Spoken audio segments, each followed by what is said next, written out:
Hey folks, it's been forever and a day since I have made a video because reasons. I just like this last Path of Exile League. I didn't have a lot that I wanted to talk about, and been playing Last Epoch. Haven't had a lot I wanted to talk about there. Also, COVID kicked my butt, and has led me to fall into some comfort gaming, and Minecraft for me is about the most comfortable gaming ever. So I started playing on a brand new world. And this morning I'm going to talk about my base and my setup and all that wonderful stuff. Um I didn't want to path across the river. Um so I put soul sand down here, creating a bubble curtain, which allows me to zip along um more effectively than swimming, and cross the river pretty easily. But let's get inside the base. So when I first started out, this was much smaller, and I've expanded out the wall multiple times. But I essentially had this central tower, and that was my base against the world. And then I'd have a ladder to zip up, so I could get safe. And then I started expanding walls, and then creating a safe bubble around my base. And then recently I replaced this with a slab stairwell so that it's a little bit smoother, and then you can go up to the various levels. This is where my first base was. Where basically, like, I kept chests and, workbench, furnaces, things like that. And I've not really done anything with this central building in a very long time. And at some point, I want to renovate and figure out something to do with this to, make it feel a little bit more grand. When I set up here, I specifically set up next to this pillager outpost, thinking that I would get a lot of raids, but weirdly enough, they kind of just stay over there. And I've gone over there and raided them a few times, and basically harvested resources and, looted all the chests over there. And then they respawn and they stick over there. So I've had, like, I think 2 raids. So I've got, 2 banners on the side of this building, from each of the raids. But yeah, so this central column goes all the way down to bedrock. And I've harvested out resources up and down the shaft. There's a geode down there, which is kind of cool. Didn't encounter that much interesting biome wise below the ground. Recently, one of the things that I did this weekend is I created dog houses for all of my wolves, and then spent 30 minutes slowly nudging them into the house, because I couldn't seem to lure them in with bones. So I just had to make them sit and push them. I've been using this. This is, I don't know what the block is called, but it's basically from the red forest biome in the Nether. And if you take bone meal, you can get all manner of nether flora. And then when you get one of these shrooms, you can probably need to clear out some of this so that it has room. But when you get one of the shrooms, you can bone meal it into a tree, and then it will have shroom lights on it. And I've been harvesting the shroom lights for various lighting projects like these dog houses.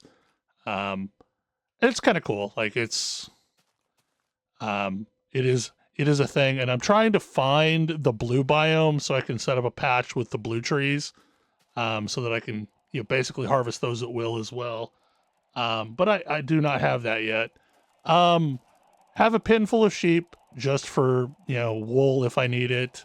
The bulk of my survival has been chickens, and I did have, like, a cow farm and a different chicken farm over here.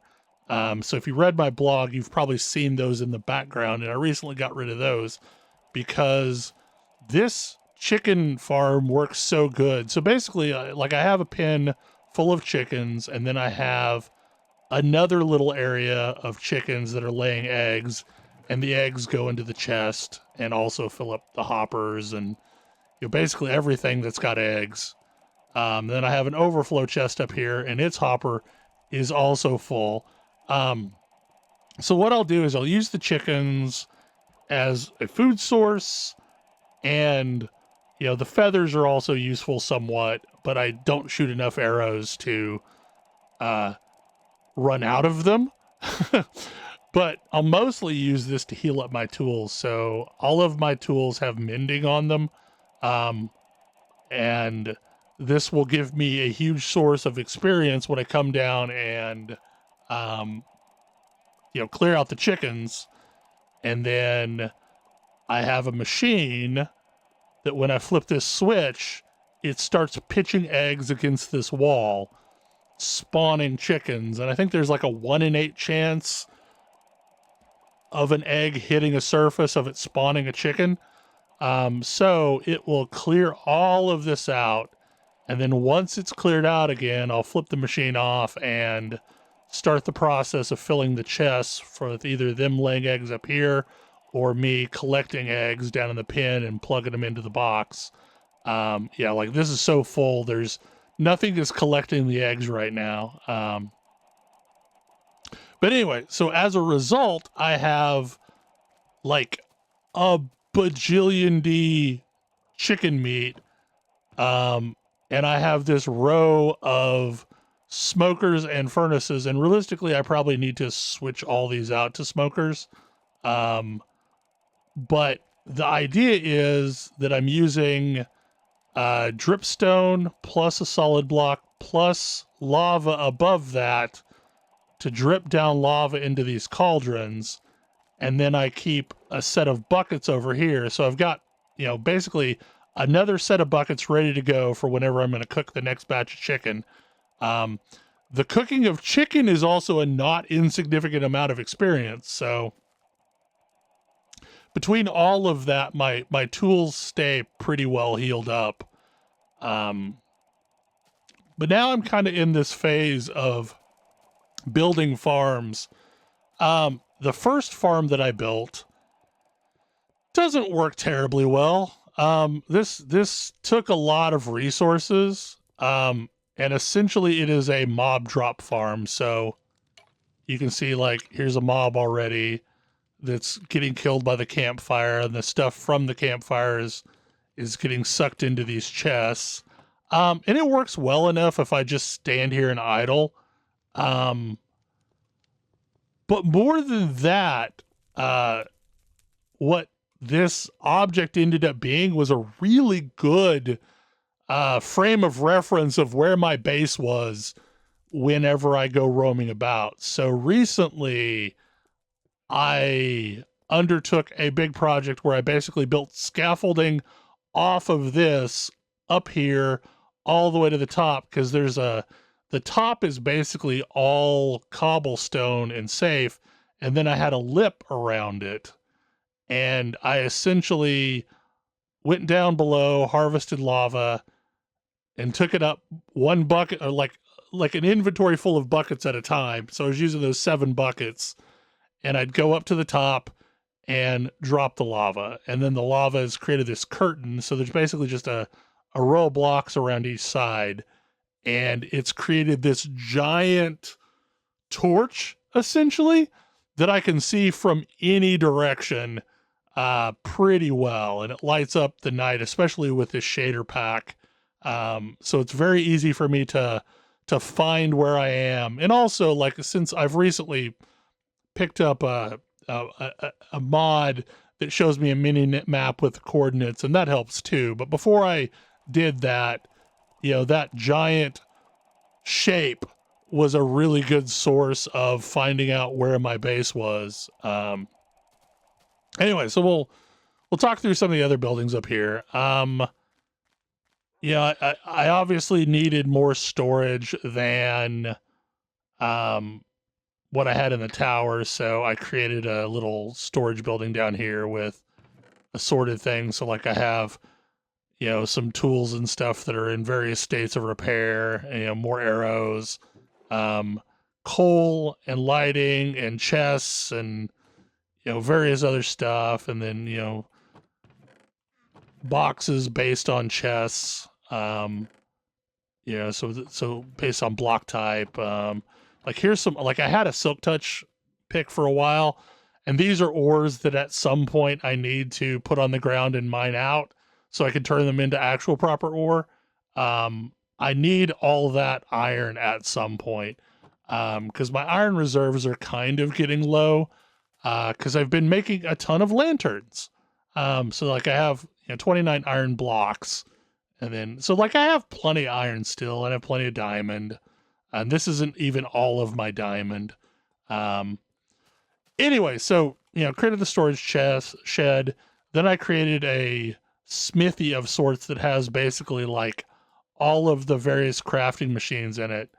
Um, you know, as well as a bunch of smelters or blast furnaces. And then I was like, oh hey, let's create a system to autofill the furnaces. And let's see if I can do this jump. Yep. Okay. So I created a bamboo farm because I found some bamboo finally. And what happens is basically when the bamboo gets tall enough to get seen by the observer, it triggers a piston breaking off the bottom two chunks, and then that goes into a hopper, and then that eventually funnels down into it's probably getting fed actually into the furnaces at this point.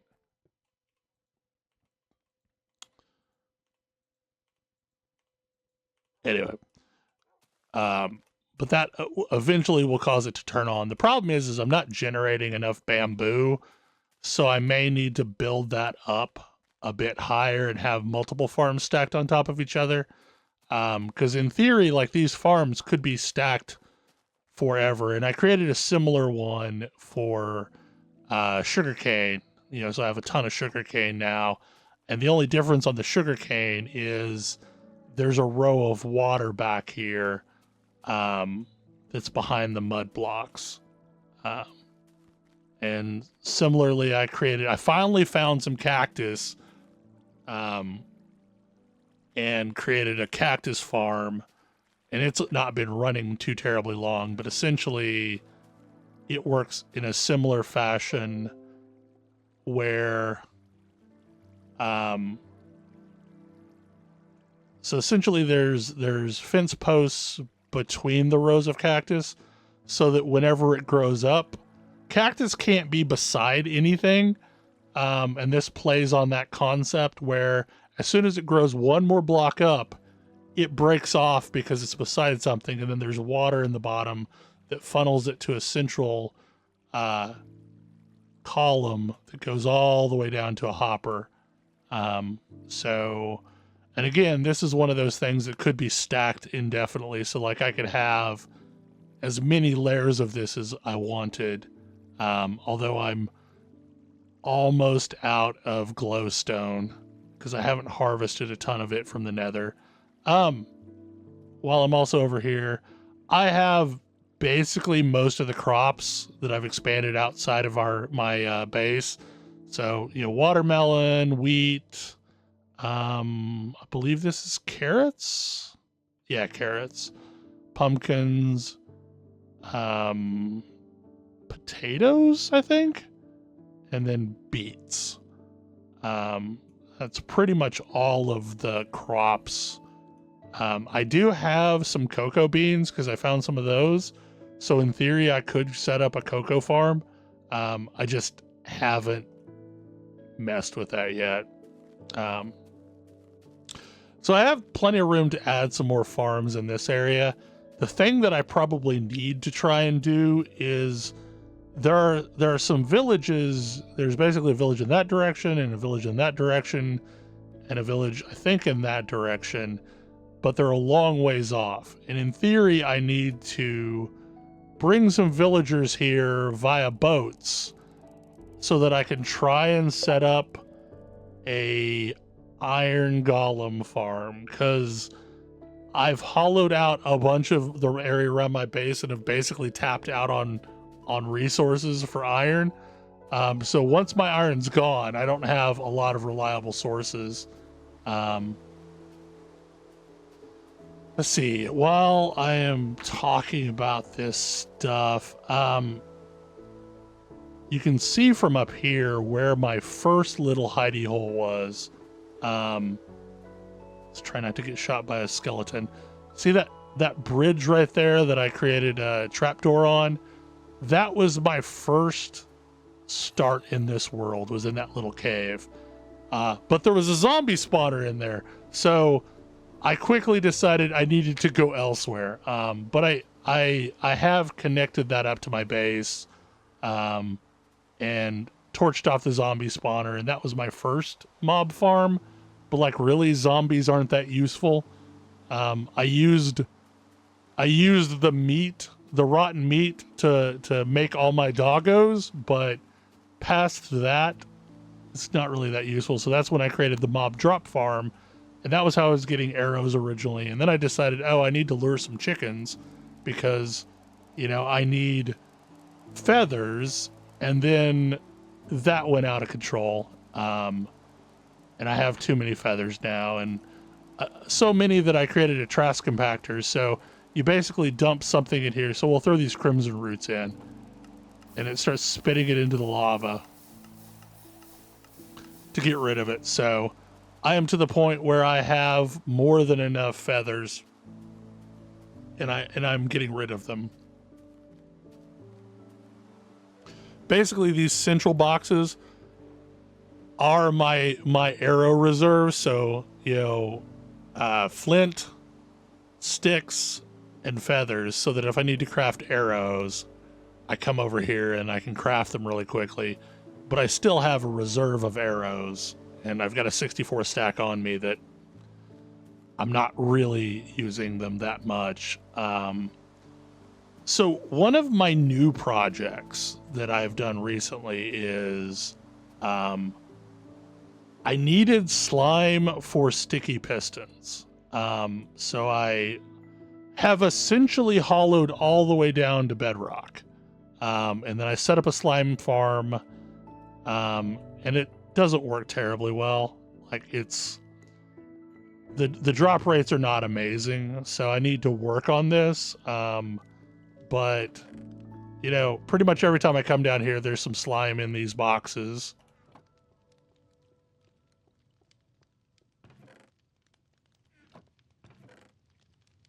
And then I have another set of storage chests 2 floors down, because it's pretty effective that if I AFK down here,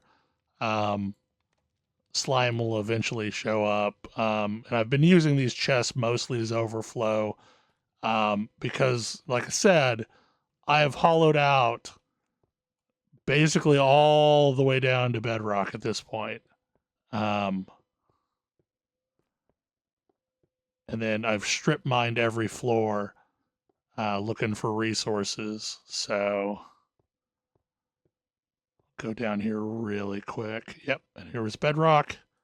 So yeah, like, at some point I'm probably going to finish hollowing out these floors and then drop the ceiling so that I basically have no spawnable area underneath the slime farm.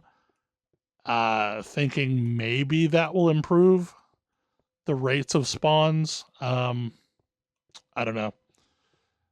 And this also connects up into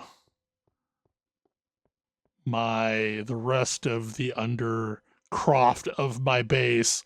I am notorious for just basically whittling out most of the base. So, this is all a series of tunnels down here.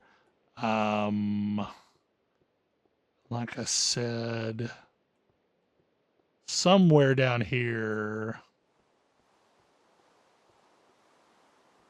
Yeah. This connects up into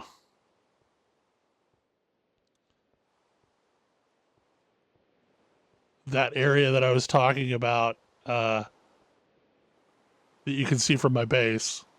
this was the first area that I was in, and I went ahead and mined over here, and down there is a zombie spawner. So you can come down. This was my early source of experience, but we'll go back into the base.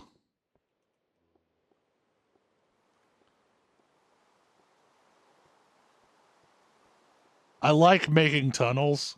I like having protected areas. So I will tunnel forever in my bases. Okay, so go up one floor. And due to some bad experience with the nether before, I always protect off my nether portals. Because like I did a hardcore Minecraft video series like years ago. And as soon as I went into the nether, I just got wrecked. Partially because I did not realize that golden helmets were basically a safeguard against piglins. But now I know. So here we are in the nether. I have tunnels going all over the place down here, but and you can hear blaze and all manner of things. I have created so many lanterns. So many lanterns. Okay, so this is really the only farm that I've created in the nether. And there's a blaze spawner up there. Here in a couple seconds, there should be blazes coming down here. And you can sit here and kill them for blaze rods and or experience.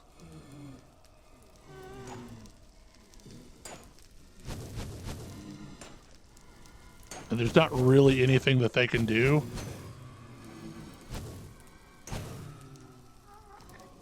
So you can clear them out, and blaze rods are pretty good for cooking things, so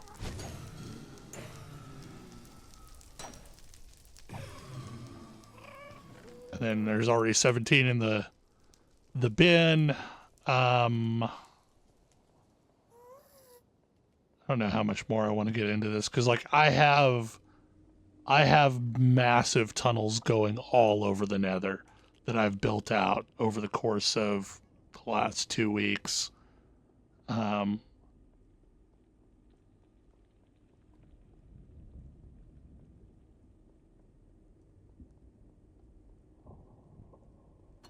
there's another nether portal I've gotten turned around, honestly. Yeah, I kept creating nether portals, trying to find anything that I didn't have access to, and disturbingly, like, I am in an area that just has tons of... Okay, that's the blaze farm. I maybe need to put up signs. Okay, this should take me back to the portal. Yep. Okay. I was trying to find resources that I don't currently have, and honestly, like, I'm just surrounded by a lot of very similar biomes. And I've been coming up here periodically to farm withered skeletons, because I'm one skull away from being able to craft the wither. But obviously the problem with fighting withered skeletons is you get the wither debuff that hurts you.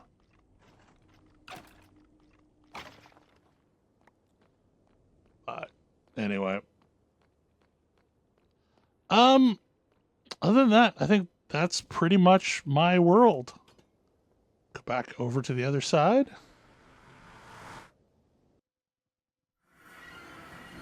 But yeah, like, probably the next major thing that I'm going to tackle is trying to build some sort of an iron farm, just so I have a more reliable source of iron. That would be good, because it seems like everything needs iron. I wouldn't mind trying to set up a piglin farm in the nether just to get more gold, because they drop plenty of nuggets. I kind of want to expand out my bamboo machine, so that I can get additional resources. Um, but other than that, that is that is my Minecraft base so far. I kind of doubt no one's going to be interested in this, but I figured I would record a video and play show and tell anyway. Anyway, hopefully y'all are having a great day, and I will see you next time I do one of these things. Bye!